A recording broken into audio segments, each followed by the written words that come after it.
ver esa señora, por favor.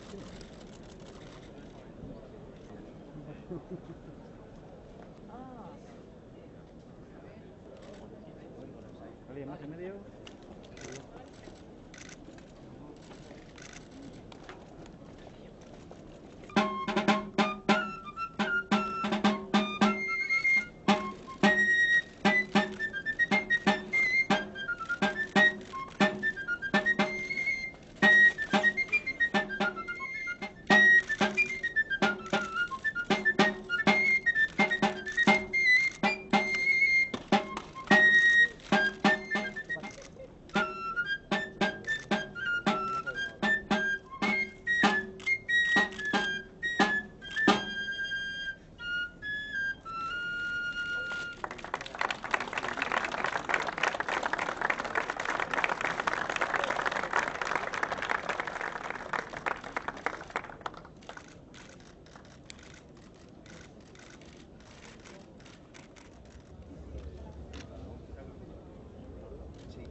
Siempre adelantarse a su tiempo, yendo a la búsqueda de lo que se hacía de mejor en cada época para modernizar.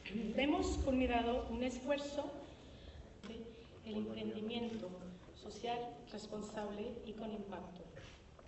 Quiero hoy reiterar este compromiso, convencida y orgullosa de serlo.